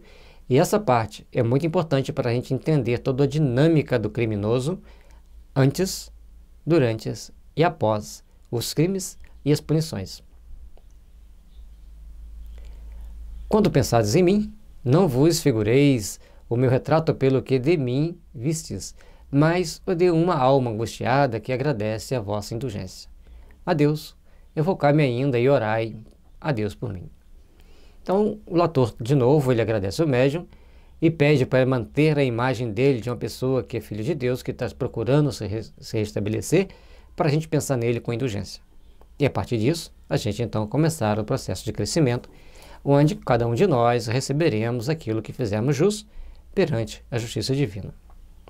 Compreendendo que cada um de nós passamos por um processo de restabelecimento, processo de reeducação, trabalhemos, pois, para nos melhorarmos, para nos aperfeiçoarmos e para sermos realmente melhores, tal qual a justiça divina espera de nós. Estudo sobre o espírito Jacques Latour. Então, o Kardec, diante de tanta comunicação da forma que eles receberam, primeiro o espírito em extremo desespero, depois ele se melhorando, depois ele tomando consciência dos seus atos e começar a trabalhar no bem, então eles vão fazer um estudo sobre ele. E a curiosidade fica, né? Quem ele foi na vida anterior. Não se pode desconhecer a profundeza e a alta significação de algumas das frases encerradas nessa comunicação. Além disso, ela oferece um dos aspectos do mundo dos espíritos em castigo, pairando ainda assim sobre ele a misericórdia divina. O espírito está em castigo, mas ainda tem a misericórdia divina envolvendo. Isso é extremamente importante que a gente entenda. A alegoria mitológica das Eumênides não é tão ridícula como parece, e os demônios, carrascos oficiais do mundo invisível, que as substituem durante as modernas crenças, são menos racionais, com seus cornos e forcados, do que estas vítimas que servem elas próprias ao castigo do culpado. Então, Kardec faz a comparação sobre aqueles espíritos demoníacos que vão trabalhar no inferno para ajudar a pessoa a sofrer mais, e ele também faz a proporção, mostra para nós a necessidade da gente entender, por outros aspectos, os espíritos que ali estão para gerenciar determinadas situações. Admitindo-se a identidade deste espírito, talvez se estranhe tão profunda mudança no seu moral. É o caso da ponderação já feita de que pode um espírito brutalmente mau ter em si melhores predicados do que o dominado pelo orgulho ou pela hipocrisia. Cada espírito, cada situação que o espírito vivencia, cada situação que o espírito passa, mostra-nos a necessidade de fazermos um trabalho de reestruturação íntima, de regeneração dos nossos sentimentos, para nos tornarmos melhores, para nos tornarmos espíritos em condições de servirmos a causa do Pai. E é por isso que todos nós temos que começar a entender que, dentro de todo esse conjunto de situações que a doutrina espírita nos traz, nós temos que ver por outros aspectos mais transcendentes, mais condizentes com a realidade espiritual que os espíritos vivem. Esta renovação de sentimentos mais benéficos indica uma natureza mais selvagem que perversa, a qual apenas faltava boa direção. Comparando esta linguagem com a de outro espírito diante, consignada sob a epígrafe. Então, quando a gente vê toda a comunicação desse espírito, a gente vê que ele era muito mais selvagem, muito mais... Ele errou por falta de educação, por falta de cultura, por falta de alguém que o orientasse, do que por ser um espírito mau. Então, a importância da educação, a importância da orientação. Sob a epígrafe, castigo pela luz. É fácil concluir qual dos dois seja mais adiantado moralmente. Apesar da disparidade de instrução e hierarquia social, obedecendo ao natural instinto de ferocidade e a uma espécie de sobrecitação. Então, o castigo pela luz vai mostrar que existem diferenças morais entre eles, diferenças de entendimento. Um é bem mais feroz e uma espécie de sobrecitação, ao passo que o outro empresta a perpetração dos seus crimes a calma e sangue frio, inerentes às lentas e obstinadas combinações, afrontando ainda, depois de morto, o castigo por orgulho. Este sofre e não o confessa, ao passo que aquele prontamente se submete. Também podemos prever qual deles sofrerá por mais tempo. Todo esse conjunto de situações, todo esse conjunto de fatores que nós vivenciamos, que nós procuramos entender, que nós procuramos compreender, à luz do Espiritismo, facilita a gente entender que se um comete um crime a sangue frio e o outro comete um crime porque é um bárbaro, porque não foi educado, que não foi instruído, existirá no plano espiritual, logicamente, condições muito adversas para cada um deles. Diz o espírito de Latour: eu sofro por causa desse arrependimento que me demonstra a extensão dos meus crimes. Então, à medida que ele se arrepende, ele vê que ele cometeu crimes muito longos, muito hediondos, né, que seria o termo mais aplicado, e ele sofre com aquele sofrimento, com aquele arrependimento, com aquelas ideias, com aquelas visões que ele tem do crime cometido. Aí está um pensamento profundo. O espírito só compreende a gravidade dos seus malefícios depois de se arrepender. Enquanto você não se arrepende, você não compreende a gravidade dos seus malefícios, da maldade que você fez. E no momento que Latour arrepende-se, ele então começa a ter as possibilidades de ser amparado, ajudado e esclarecido. O arrependimento acarreta o pesar, o remorso, o sentimento doloroso, que é a transição do mal para o bem, da doença moral para a saúde moral. É para se fortalecerem a isso que os espíritos perversos se revoltam contra a voz da consciência, quais doentes a repelirem o remédio que os há de curar. Então, os espíritos que ele coloca aqui perversos, eles se revoltam contra a voz da consciência, não quer ouvir a consciência, porque se eles ouvirem a consciência, eles vão encontrar o remédio que vai os repelir das ações más, das ações que os levam a praticar o mal. E isso é importante a gente entender, isso é importante a gente compreender nos trabalhos que nós nos propomos a fazer para procurarmos nos aprimorar frente à justiça divina, nos aprimorar frente às leis do universo.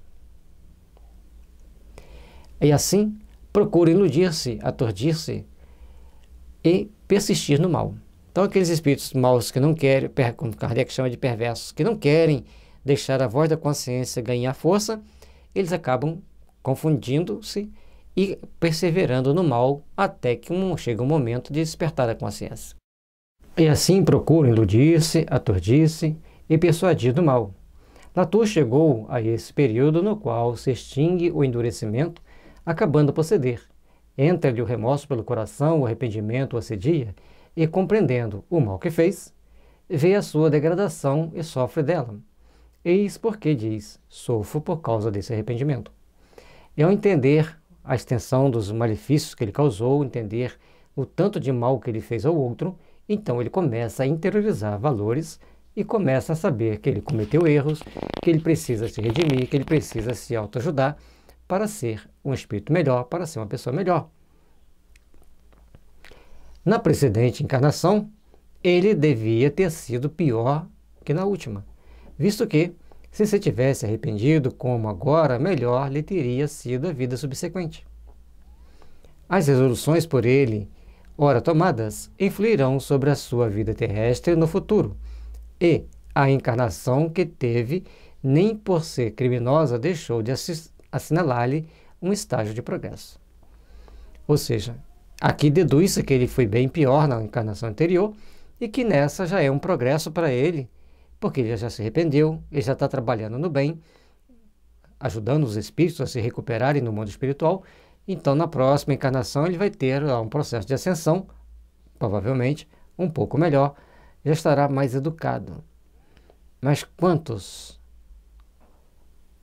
realmente dos nossos companheiros estão dispostos a fazer o bem incondicional, ajudar a serem solidários? Por isso que é importante que a gente entenda que esse progresso que ele conseguiu no plano espiritual vai ter que ser sustentado pelos bons espíritos e por ele também, para que ao longo da sua vida na Terra ele mantenha a ideia convicta de que deve fazer o bem. E é muito provável que, antes de iniciar, ele fosse na reticidade um desses muitos espíritos rebeldes, obstinados no mal. A muitas pessoas ocorre perguntar qual seja o proveito dessa anterioridade da existência, desde que dela nos não lembramos e nem temos ideia do que fomos, nem do que fizemos. Aí Kardec traz para a gente essa pergunta comum nas pessoas.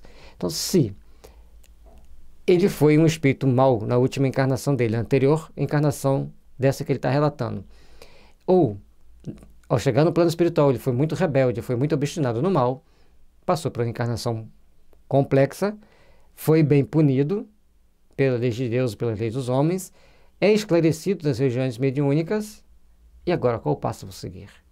Qual o caminho que nós devemos prosseguir a partir dessa introspecção que a gente faz? Como o crime não compensa, nós devemos nos esforçar para sermos cada vez melhores, para estarmos cada vez mais nos aperfeiçoando e nos melhorando. Se não lembramos do que fizemos, instintivamente temos um conjunto de sentimentos e pensamentos que nos mostra quem nós fomos e quem ainda estamos e o que devemos ser. O que devemos ser, se a gente estiver bem instruído do ponto de vista espírita, a gente vai procurar fazer o melhor possível, vamos procurar fazer o bem, sermos bons e crescermos rumo ao Pai. Portanto, temos que aprender a corrigir-nos para atenuarmos os nossos erros do passado.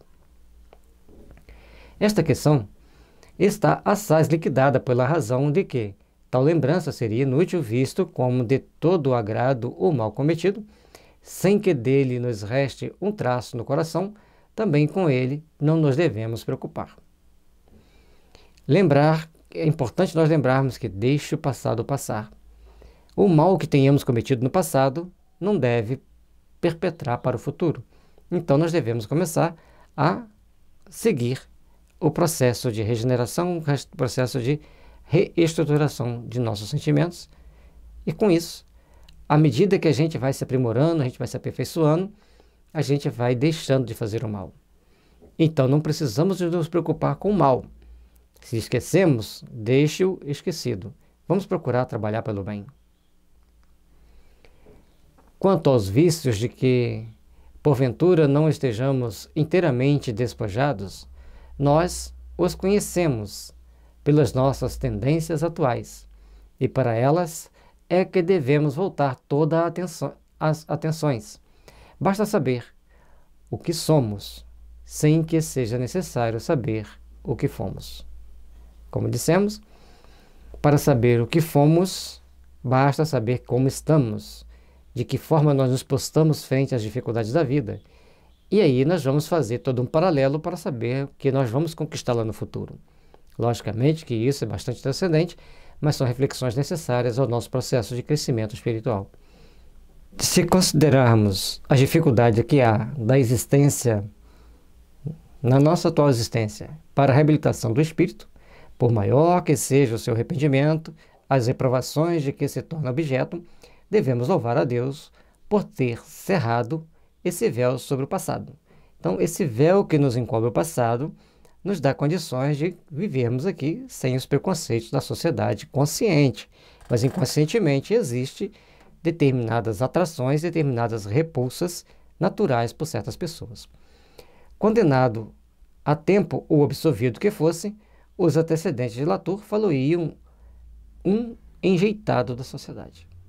Então, se nós lembrássemos do passado toda vez que reencarnássemos, como que esse pobre Latour iria viver dentro da sociedade lembrando de quem ele fez, das coisas que ele fez? Como eu disse, conscientemente nós não lembramos, graças a Deus. Mas inconscientemente a gente tem aquele olhar que essa pessoa não me agrada, essa pessoa não sinto bem ao lado dela, porque existe um conjunto de forças, provavelmente do passado, ou inerente a cada pessoa, que vai naturalmente criando uma repulsa.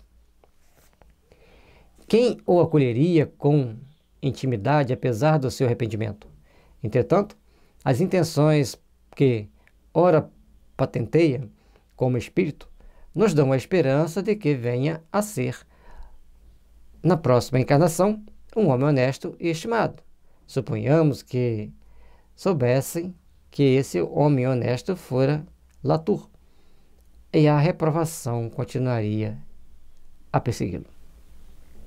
Isso aqui que ele está mostrando para a gente é certo como 2 e 2 são 4. Arrependendo ou não, por mais que ele quisesse estar bem na próxima encarnação, ele encontraria alguém que se lembrasse da encarnação passada, não queria ele por perto, porque sabia que ele não era uma pessoa complicada. Como nós esquecemos, às vezes ele é até uma pessoa de benquista, bem aceita na sociedade, bastante estimada, mas existem certas perseguições espirituais, existem certas perseguições ocultas que a pessoa sente naturalmente, embora ela não vivencie aquilo na prática, por causa do medo, por causa desse sentimento que nós temos inato no ser humano de empatia com algumas pessoas e de antipatia com outras, que nada mais é do que frutos e processos do karma. Este véu sobre o passado é que ele franqueia a porta da reabilitação, porque pode, sem receio e sem pejo, ombrear-se com os mais honestos. Quantos há que desejariam poder apagar da memória de outrem certas fases da própria vida? Se na época do Kardec era assim, imagine hoje. E aqui, as pessoas procurando um meio de se libertar do passado, como se fosse possível. Me arruma um meio de limpar da mente do outro quem eu fui no passado. Tal fase da minha vida não gostaria que fosse lembrada por ninguém, não gostaria que fosse vivenciada, que fosse sentida, que tomei essa ou aquela atitude. Então todos nós temos esse momento de reflexão, esse momento que a gente quer esquecer, conforme Kardec muito bem lembra, e para todos nós precisamos tomar melhores posturas. Qual a doutrina que melhor se concilia com a bondade e justiça de Deus? Demais desta doutrina não é uma teoria, porém o resultado de observações. Por certo, não foram os espíritos que a imaginaram, porém eles viram e observaram as situações diferentes que muitos espíritos a apresentam e daí o procurarem explicá-la, originando-se então a doutrina. À medida que a doutrina espírita foi sendo esclarecida, os espíritos que guardavam certas mágoas, certas tendências, eles procuraram então a se reestruturar para um processo de crescimento. Isso nós podemos entender que a doutrina espírita foi criada a partir da observação do mundo espiritual. Não foi criada para depois observar o mundo espiritual. Os fenômenos aconteciam, as pessoas não entendiam, foram questionando, foram investigando, foram procurando saber, e logo em seguida criou-se a doutrina espírita, criou-se o espiritismo.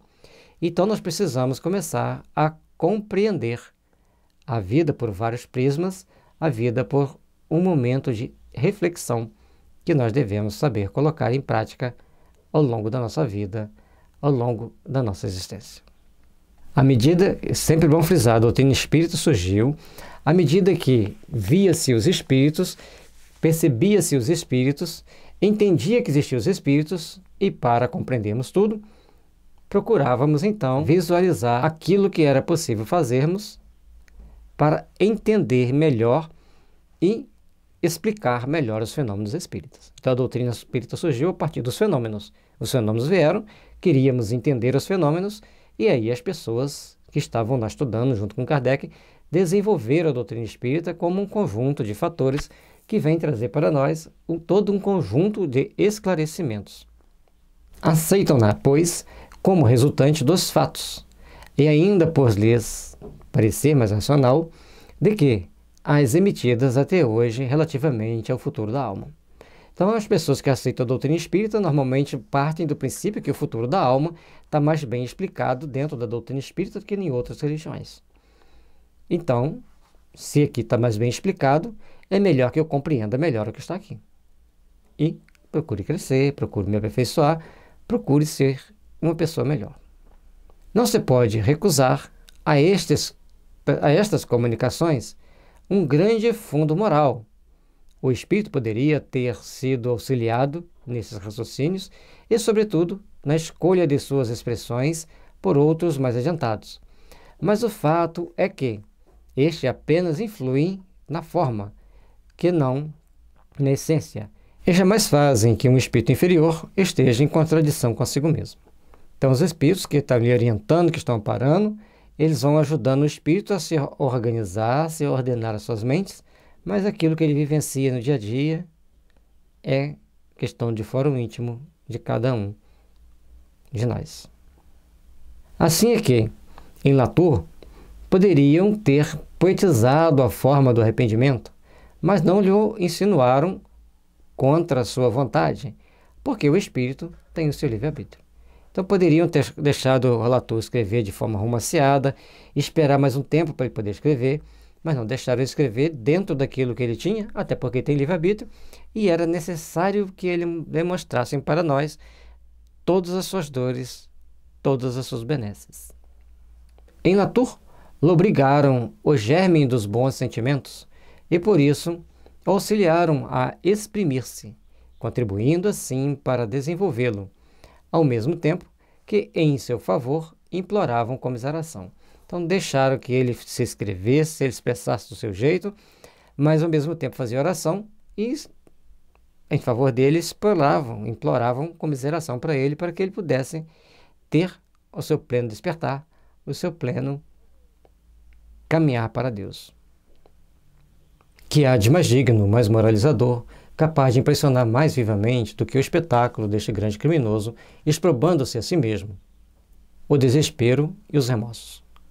Deste criminoso que, perseguido pelo incessante olhar de suas vítimas, e torturado, eleva a Deus o pensamento, implorando misericórdia. Então, quando esse espírito traz essa comunicação, mostrando como que ele está vivenciando o seu inferno particular, fica bem claro para nós que o inferno é proporcional e relativo a cada pessoa. O inferno que Latour está vivendo é um inferno diferente dos outros. E, ao mesmo tempo, ele está despertando para Deus, mostrando que não existe pena eterna. Não será isso um exemplo salutar para os culpados? Posto que simples e desprovidos de fantasmagóricas encenações, compreende-se a natureza dessas angústias, porque elas, apesar de terríveis, são racionais. Aqui está mostrando para nós que, por mais terrível que seja, por mais dolorosa que sejam, elas são racionais e, por mais fantasmagóricas que elas parecem, eles estão mostrando a realidade de um espírito em sofrimento extremo. Poder-se-ia talvez estranhar tão grande transformação num homem como Latour, mas porque havia de ser inacessível ao arrependimento? Por que não possuir também ele a sua corda sensível? O pecador seria, pois, votado ao mal eternamente? Não lhe chegaria, por fim, o momento em que a luz se lhe fizesse na alma? Todo momento nós devemos procurar entender que todos os espíritos vão despertar para Deus, que todos os espíritos vão ter que passar por um processo de caminhada, onde, num dado momento, eles vão procurar compreender e sentir o amor de Deus em suas almas. E a partir de então, eles vão começar a caminharem, a se fortalecerem para esse encontro íntimo de plenitude de sua alma, livre das suas culpas, dos seus tormentos, procurando ascender para Deus. É uma caminhada longa, difícil e cheia de percalços, das quais nós devemos que saber nos defender para nos aprimorar e crescermos rumo ao Pai. Era justamente essa hora que chegara para Latour, e ali está precisamente o lado moral dos seus ditados. É a compreensão que ele tem do seu estado, são os seus pesares, os seus planos de reparação que tornam tais mensagens eminentemente instrutivas. Ele se arrepende, ele se propõe a trabalhar no bem, ele faz seus planos para trabalhar no bem, e assim ele começa o seu novo despertar para iluminar-se e poder caminhar com segurança na direção da bondade divina. Que haveria de extraordinário se Latour confessasse um arrependimento sincero antes da morte? Se dissesse antes da morte o que veio dizer depois? Não há, quanto a isso, inúmeros exemplos? Uma regeneração antes da morte passaria aos olhos do maior número dos seus iguais por fraqueza.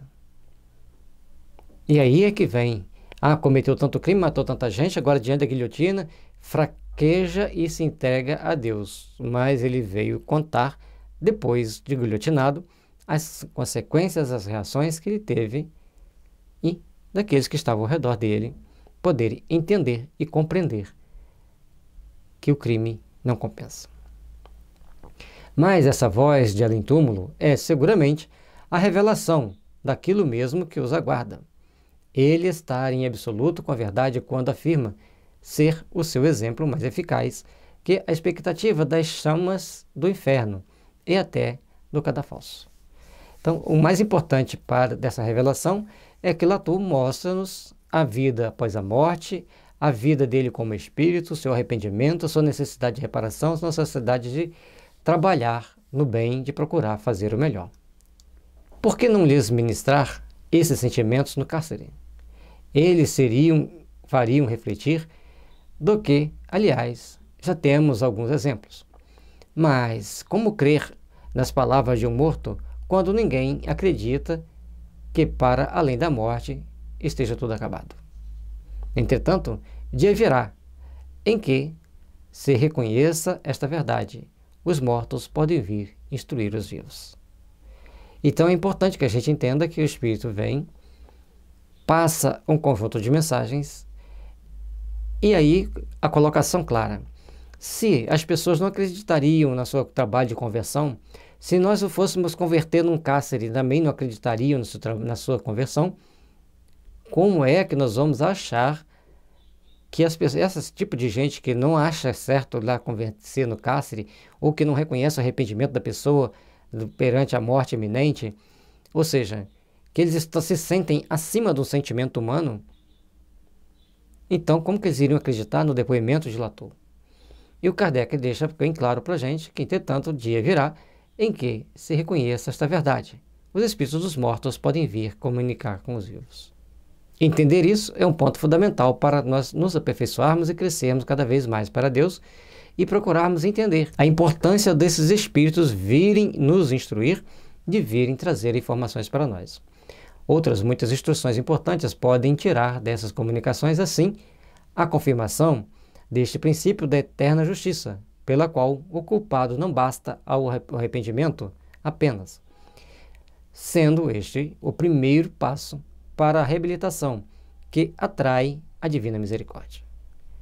Portanto, nós temos que começar a fazer uma série de compreensões.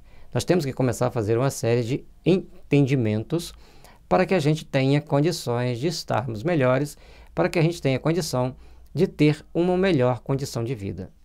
E com isso, neste aprimoramento, nessa busca por sermos melhores, por estarmos mais habilitados ao bem, é que nós vamos começar a nos instruir e nos reabilitar perante a divina misericórdia, que é a eterna justiça. O culpado não vai bastar o arrependimento. O arrependimento é o primeiro passo para ele se reabilitar. O segundo passo é para ele atrair verdadeiramente a misericórdia, ele trabalhar efetivamente para resgatar outros que cometeram os mesmos erros deles e também trabalhar para evitar que outros cometam os seus mesmos erros. O arrependimento é o prelúdio do perdão, o alívio do sofrimento, mas porque Deus não absolve incondicionalmente. Faz-se mister a expiação e, principalmente, a reparação. Então, a expiação, por isso Jesus disse a Pedro, mete sua espada na bainha, que quem faz perecer pela espada perecerá. Então, a reparação é necessária, a expiar os nossos atos é necessário. Façamos, pois, por onde nos melhorarmos, por onde ajudarmos outros a crescerem, para que a gente não venha cair dentro de determinados precipícios, dentro de determinados padrões de sofrimentos desnecessários. Assim, o entende Latour, e para tanto se predispõe. Se compararmos este criminoso àquele de Calcenodai, veremos ainda uma diferença nos castigos. Então, o criminoso de Calcenodai ficava preso em uma casa onde por mais de 200 anos ele cometeu crimes ali dentro, mesmo depois de morto. E Latour, alguns dias após a morte, ele é evocado e as pessoas começam então a trabalharem para o ajudar e ele começa a ter o seu despertar. E o espírito de Calcenodai, ele fica lá por vários anos, por quase 2 séculos e meio, porque também não existia doutrina espírita naquela época. E porque também não se arrependia dignamente com a condição dele de querer evoluir, de querer se aperfeiçoar e querer crescer. Naquele arrependimento foi tardio e, consequentemente, mais longa a pena. Então, o de Calcenodai ficou muito mais tempo preso àquelas cenas, preso àquele conjunto de fatos, do que Latour. Além disso, essa pena era quase material, ao passo que para Latour ou foi antes moral, porque, como acima dissemos, havia grande diferença intelectual entre eles. Entre Latour e o espírito de Calcenodai existe a diferença intelectual, a diferença de necessidade de se aprimorar, de se aperfeiçoar e a consciência de que fez o mal. O Latour tomou consciência de que fez o mal, tomou consciência que errou e as cenas o levaram a entrar no processo de arrependimento e procurar sua reparação, a seu restabelecimento. Já o espírito de Calcenodai, ele levou muito mais tempo para esse processo, até porque no tempo de sua morte não tinha doutrina espírita e ele também não tinha predisposição para o perdão, para o arrependimento. Só depois de muitas orações e muitas comunicações é que ele começa a se redimir.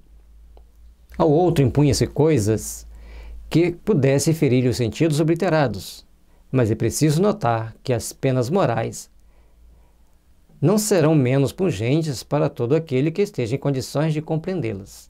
Então, as penas morais, elas serão tão intensas quanto as penas supostamente materiais, mas o espírito tem que compreendê-la, tem que compreender que ele está sendo punido, tem que compreender que aquilo é uma punição. E na hora que ele entende que aquilo é uma punição, ele procura se arrepender e aí ele procura crescer para Deus dentro dos processos, dos caminhos que lhe são oferecidos. Podemos inferi-lo dos clamores do próprio Latour, que não são de cólera, mas antes a expressão do remorso.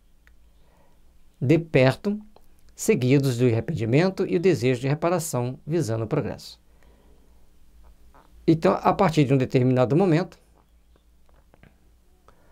quando que a gente vai fazendo a comparação, o Latour ele já pede a misericórdia de Deus, ele está se esbravejando pelo remorso, enquanto outros esbravejavam pela fúria, pela raiva, por não querer estar ali, até ele entender a necessidade de que aquilo ali ajudaria, mas fazendo oração, e chega no final e fala assim, não me provoque. Bom, aqui chega o final do capítulo 6. A gente pede a você que se inscreva no nosso canal, compartilhe com seus amigos, ajude-nos a divulgar o bem, ajude-nos a divulgar a luz. E nós vamos para o capítulo 7, Espíritos Endurecidos. Muita paz e luz, que Jesus esteja sempre nos abençoando, nos iluminando, para que estejamos em condições sempre de servir a causa do bem, servir a causa do Pai. Paz e luz, e que Jesus nos abençoe e nos fortaleça. Lembrando que no site da FEB Editora você encontra este e muitos outros livros que irão te iluminar os caminhos, que irão te conduzir por caminhos seguros para mais facilmente chegarmos a Deus.